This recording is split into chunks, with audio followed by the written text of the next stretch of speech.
उम्र थका नहीं सकती, ठोकरें गिरा नहीं सकती। अगर जिद हो जीतने की तो हार भी हरा नहीं सकती। दोस्तों, स्वागत है आप सभी का आपके अपने चैनल ऑनलाइन स्टडी पॉइंट में। और आज है 20 सितंबर।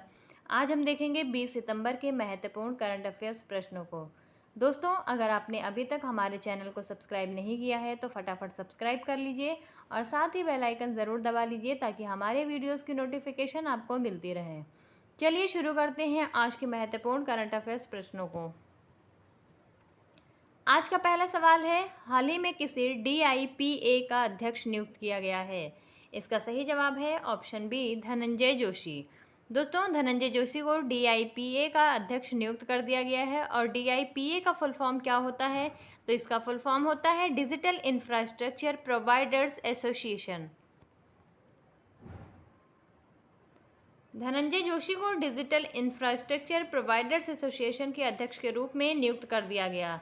धनंजय जोशी वर्तमान में एक प्रमुख भारतीय दूरसंचार कंपनी समिट डिजिटल के प्रबंध निदेशक और CEO के रूप में कार्य कर रहे हैं।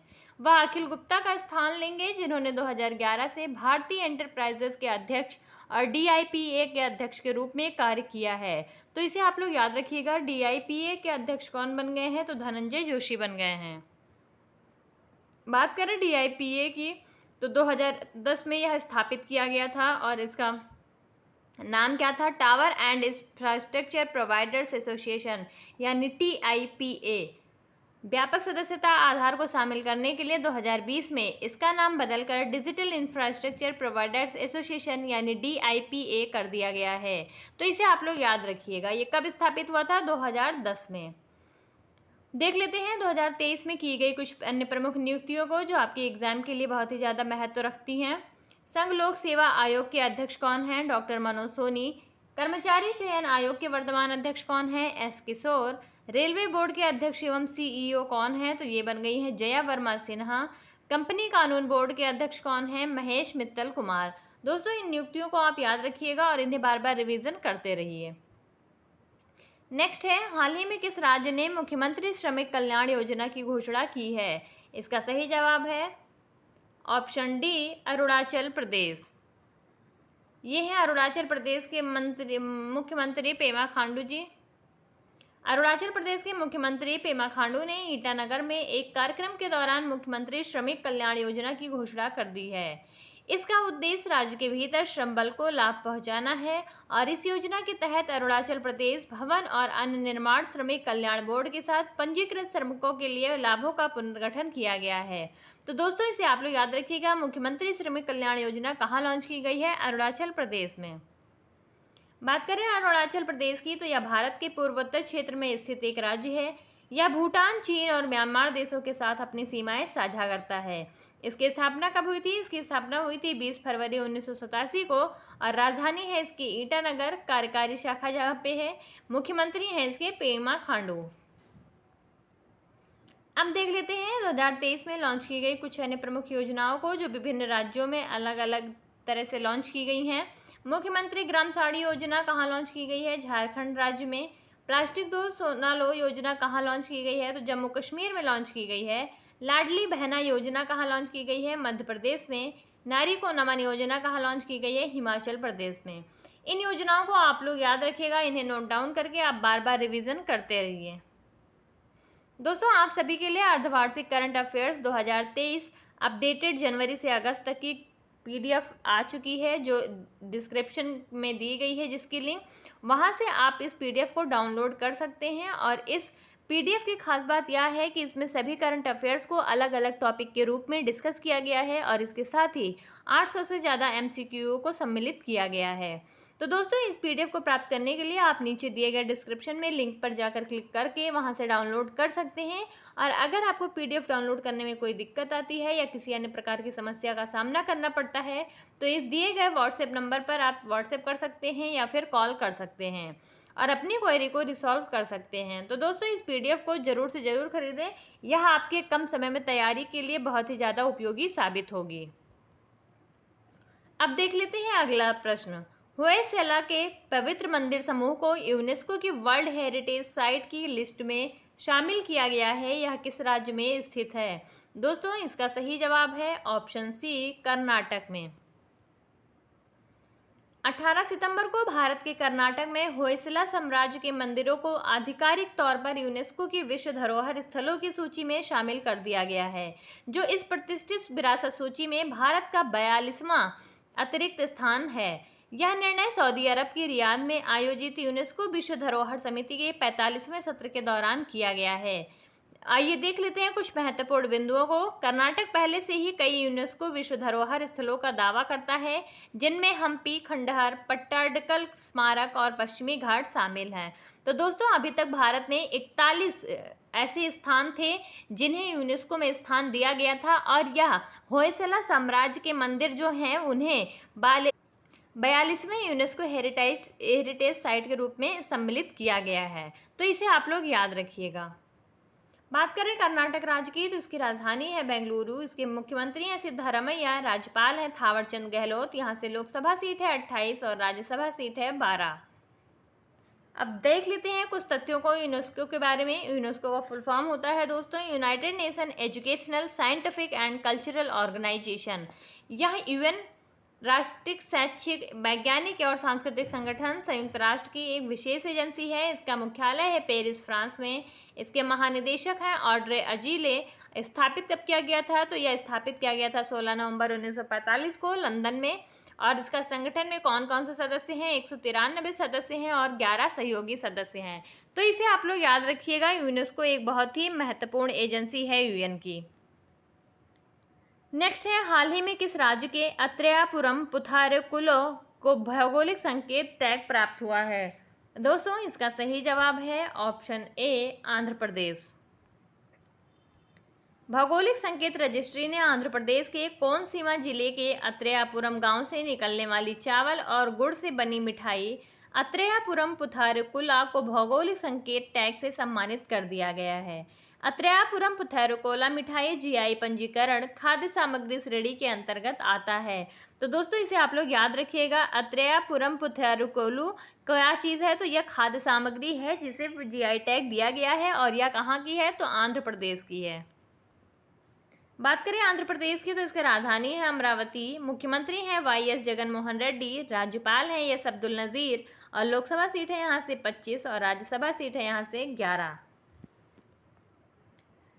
देख लेते हैं जीआई टैग के बारे में कुछ तथ्यों को। जीआई टैग अधिनियम 1999 में पारित किया गया था और जो सितंबर 2003 से लागू किया गया। इसी के तहत जीआई टैग दिए जाने की प्रक्रिया शुरू की गई। जीआई टैग अधिकतम 10 वर्ष के लिए मान्य होता है। और सबसे पहला प्रोडक्ट कौन सा था? तो असम के दार्जिलिंग की चाय पत्ती थी, जिसे सबसे पहला जीआई टैग दिया गया था 2004 और 5 में। अब देख लेते हैं कुछ अन्य महत्वपूर्ण जीआई टैग प्राप्त करने वाले उत्पादों को। काला चावल कहाँ का है? मणिपुर का है। कंधमाल हल्दी उड़ीसा की है। कश्मीर केसर कश्मीर की है। कंडांगी साड़ी तमिलनाडु की है। कचई नींबू मणिपुर की है। और गज्जक मुरैना मध्य प्रदेश का है। दोस्तों, इन प्रोडक्ट्स को जीआई टैग प्रदान किया जा चुका है। इन्हें आप लोग याद रखिएगा कि ये किस राज्य से बिलोंग करते हैं और क्या क्या चीज़ें हैं। अगला सवाल है, हाल ही में किसे पेंगुइन रैंडम हाउस के स्थायी सीईओ के रूप में नियुक्त किया गया है? इसका सही जवाब है ऑप्शन सी, निहार मालवीय। ये है निहार मालवीय जी, जैसा कि आप पिक्चर में देख रहे हैं। 9 महीने के अंतरिम कार्यकाल के बाद निहार मालवीय को पेंगुइन रैंडम हाउस का स्थायी सीईओ नामित कर दिया गया है।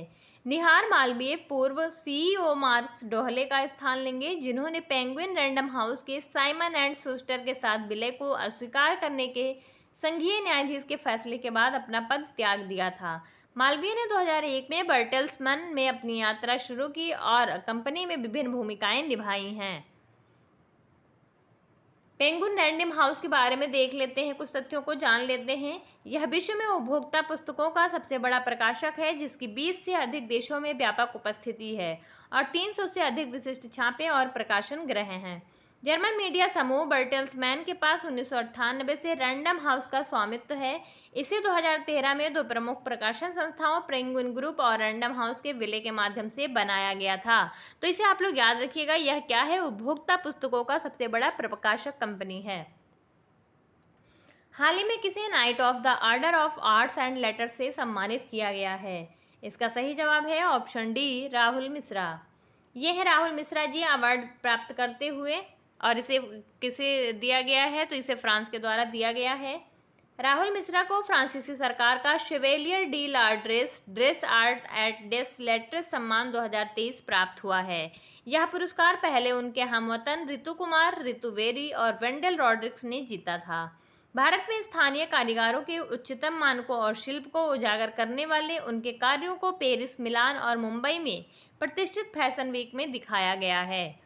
तो इसे आप लोग याद रखिएगा। अब देख लेते हैं 2023 में दिए गए कुछ अन्य प्रमुख पुरस्कारों को जो आपके एग्जाम के पॉइंट ऑफ व्यू से ज़्यादा इंपॉर्टेंट है। डच नोबेल पुरस्कार प्रोफेसर जोएता गुप्ता ने जीता है। इकबाल मसीह पुरस्कार 2023 ललिता नटराजन ने जीता है। चौथे राष्ट्रीय जल पुरस्कार 2022 से किसे सम्मानित किया गया है, तो यह गंजम जिला को सम्मानित किया गया है जो उड़ीसा राज्य में स्थित है। अंतर्राष्ट्रीय बुकर पुरस्कार 2023 किसने जीता है, तो जॉर्गो स्पोर्डिनो ने। इनके उपन्यास का क्या नाम था, टाइम्स शेल्टर, ठीक है, टाइम्स शेल्टर। तो इन पुरस्कारों को आप लोग याद रखिएगा, ये बहुत ही ज़्यादा इंपॉर्टेंट अवार्ड्स हैं। हाल ही में किस राज्य के मुख्यमंत्री ने नया ई भूमि पोर्टल लॉन्च किया है, इसका सही जवाब है ऑप्शन सी, हरियाणा राज्य ने। हरियाणा के मुख्यमंत्री मनोहर लाल खट्टर ने एक नया ई भूमि पोर्टल लॉन्च किया है जो भूमि मालिकों की सहमति से सरकारी परियोजनाओं के विकास हेतु जमीन खरीदने की प्रक्रिया को और आसान बनाने का वादा करता है।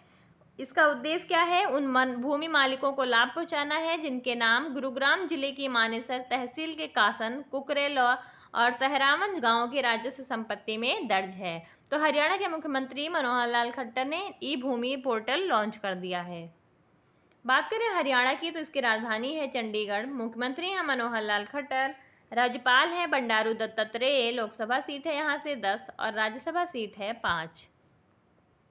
हाल ही में डायमंड लीग फाइनल 2023 में पुरुषों की स्पर्धा में नीरज चोपड़ा ने कौन सा स्थान हासिल किया है, इसका सही जवाब है ऑप्शन बी, दूसरा स्थान। यह है नीरज चोपड़ा जी, प्रमुख जैवलिन थ्रोवर। भारतीय भाला फेंक खिलाड़ी नीरज चोपड़ा अमेरिका में डायमंड लीग फाइनल 2023 में पुरुषों की स्पर्धा में दूसरे स्थान पर रहे हैं। भारतीयों का सर्वश्रेष्ठ 83.80 मीटर का थ्रो उनके दूसरे प्रयास में आया। हालांकि चेक गणराज्य के जैकब वर्डलेज ने 84.24 मीटर के सर्वश्रेष्ठ थ्रो के साथ अपना तीसरा खिताब जीता है। तो इसे आप लोग याद रखिएगा, भारतीय भाला फेंक खिलाड़ी नीरज चोपड़ा ने अमेरिका डायमंड लीग में कौन सा स्थान जीता है, दूसरा। अब देख लेते हैं कुछ अन्य प्रमुख खेल प्रतियोगिताओं एवं उनके आयोजन स्थल को। खेलो इंडिया यूथ गेम्स 2023 कहाँ आयोजित किया गया, मध्य प्रदेश में। महिला प्रीमियर लीग 2023 कहाँ आयोजित किया गया, भारत में। शीतकालीन ओलंपिक 2023 कहाँ आयोजित किया गया, इटली में। और आईसीसी क्रिकेट विश्व कप 2023 कहाँ आयोजित किया जाएगा, तो यह भारत में आयोजित किया जाएगा। इन खेल प्रतियोगिताओं और इनके आयोजन स्थल को आप जरूर याद रखिएगा, यहाँ से भी प्रश्न बनते हैं। प्रधानमंत्री नरेंद्र मोदी ने पुराने संसद भवन के लिए क्या नाम सुझाया है, इसका सही जवाब है ऑप्शन बी, संविधान सदन। ये है हमारे पीएम नरेंद्र मोदी जी। प्रधानमंत्री नरेंद्र मोदी ने सुझाव दिया कि पुराने संसद भवन का नाम संविधान सदन रखा जाना चाहिए। पीएम मोदी के इस सुझाव को स्वीकार करते हुए लोकसभा स्पीकर ने नई संसद में जानकारी दी। स्पीकर ओम बिरला ने कहा कि पुरानी संसद को संविधान सदन के नाम से जाना जाएगा। आज का आखिरी सवाल है, भारत की G20 अध्यक्षता पर पीपुल्स G20 नामक ई पुस्तक का अनावरण किसने किया है, इसका सही जवाब है ऑप्शन डी, अपूर्व चंद्रा ने। सूचना एवं प्रसारण मंत्रालय में सचिव अपूर्व चंद्रा ने नई दिल्ली में भारत की G20 की अध्यक्षता पर पीपुल्स G20 नामक ई पुस्तक का अनावरण किया है। यह पुस्तक भारत की G20 अध्यक्षता पर आधारित है और इसके 3 भाग हैं। पहला भाग नई दिल्ली में 9-10 सितंबर 2023 के दौरान आयोजित G20 शिखर सम्मेलन से जुड़ा है। गौरतलब है कि अगला G20 शिखर सम्मेलन ब्राजील की अध्यक्षता में 2024 में आयोजित किया जाएगा। तो इसे आप लोग ध्यान रखिएगा, G20 की अध्यक्षता पर पीपुल्स G20 बुक जो ई बुक है इसका अनावरण किया गया। अब देख लेते हैं 19 सितंबर के ऑलराउंडर रिवीजन को फटाफट। हाल ही में किस राज्य ने मुख्यमंत्री लाडली बहना आवास योजना की शुरुआत की है, मध्य प्रदेश राज्य ने। हाल ही में भारत के किस स्थल को यूनेस्को की वर्ल्ड हेरिटेज साइट की लिस्ट में शामिल किया गया है, शांति निकेतन को। हाल ही में विश्व बांस दिवस कब मनाया गया, 18 सितंबर को। हाल ही में एशिया कप 2023 का खिताब किस टीम ने जीता है? भारत ने। हाल ही में उधमपुर रेलवे स्टेशन का नाम बदलकर किसके नाम पर रखा गया है? कैप्टन तुषार महाजन के। हाल ही में नमो 11 सूत्रीय कार्यक्रम की शुरुआत किस राज्य में की गई है? महाराष्ट्र में। हाल ही में किसने 2023 सिंगापुर ग्रैंड प्रिक्स जीत लिया है? कार्लोस सैंज ने। Yashobhoomi India international convention and expo centre का उद्घाटन किस राज्य में किया गया? दिल्ली में। पीएम विश्वकर्मा योजना के आवेदन के लिए निर्धारित न्यूनतम आयु कितनी है? 18 वर्ष। हाल ही में किस राज्य ने मुख्यमंत्री संपूर्ण पुष्टि योजना शुरू की है? तो यह उड़ीसा राज्य ने शुरू की है। तो दोस्तों, ये थे हमारे 19 सितंबर के ऑलराउंडर रिवीजन। और अब देख लेते हैं आज के प्रश्न को। हाल ही में किस राज्य ने मुख्यमंत्री संपूर्ण पुष्टि योजना शुरू की है? ऑप्शन दिए गए हैं, आप अपना सही जवाब कमेंट सेक्शन में भेजते रहें। और अगर आपको हमारी वीडियोस अच्छी लगती हैं तो प्लीज़ ज़्यादा से ज़्यादा लाइक करें, शेयर करें और हमारे चैनल को सब्सक्राइब करवाते रहें। दोस्तों, आज की वीडियो यहीं तक थी। आप सभी का बहुत बहुत धन्यवाद। आप सभी का दिन शुभ हो।